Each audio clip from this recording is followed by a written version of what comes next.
Harry and Prince William were destined for big things. Let's not forget that. They were told from a very early age by their mother, the late and beautiful Princess Diana, that of course their lives were totally different from other people. As we know with Diana, though, she tried to make sure that she brought them up in a normal way, taking them to see people in homeless shelters, people on the streets, McDonald's, fun fairs. She wanted them to both see that there were other things in life other than being a royal. Some people might say that she worked well with one and not necessarily with the other. Emerged recently is this from Prince Harry. And as ever, let me explain. Hi, good morning. Neil Sean here. Nice to see you in the very heart of London. Thank you also for your very kind comments about that recent video regarding people of a certain age. That's right. Ken Bruce, the BBC Radio 2 DJ over here, has managed to land a mega deal at 71 years old after being booted out of the corporation after 31 years. Well, he resigned, but they kind of made it a little bit difficult. You get the picture. What's fascinating, as I often say here on the show, though, is there's always a way back if you know how to do it. Back as ever, though, to your breaking roll story of the day. Do you remember that particular clip, if you recall, many years ago now, with the former royal known as Prince Harry, where he openly stated that with the role of king or queen, nobody, and he stated this, nobody wanted that job.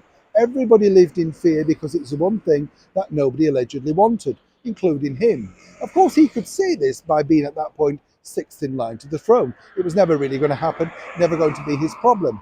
But as we found out from his book, with writing about his detailed relationship with his elder brother, the Prince of Wales, Prince William, obviously Harry had certain jealousies from a very young age, surmounted into the fact that really he did want a bigger public role. He wanted more to do. Now, what's emerged, according to a very good source, someone who worked with him from a very young age, was this, that in fact Harry really did have his sights set on becoming king. Yes, I know it sounds strange, but according to that source, Harry felt that if his elder brother, Prince William, didn't want to take the job on, then he could simply take it on himself. What would be the problem? So it really contradicts the fact, doesn't it, that when you think about it now, he's detailed in such great detail in his book about how he wasn't keen on that particular role, didn't want a life attached to such things, that type of thing. Now, the bottom line is, of course, for Prince Harry, he would say that now because obviously if you look at the way it works, the Constitution, there's no danger of ever that happening. But what he did want to keep was a life of service, according to him, moving forward, a dedication, working towards or with the monarchy.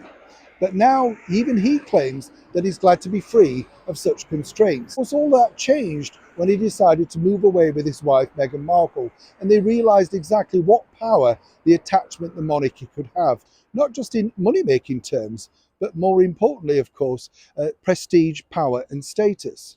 Now, would it be fair to say that Harry had a change of heart once he realised that naturally this could be his only way of making income? And what a cruel thing to say about his older brother, that if he didn't want to take the role of king, perhaps he himself, Harry, one day could come back and actually slot into the bill. However, this is a developing story that apparently Harry wishes to revisit in the second instalment of his paperback edition of his book. When I know more, you'll know more. Neil Sean in the very heart of London.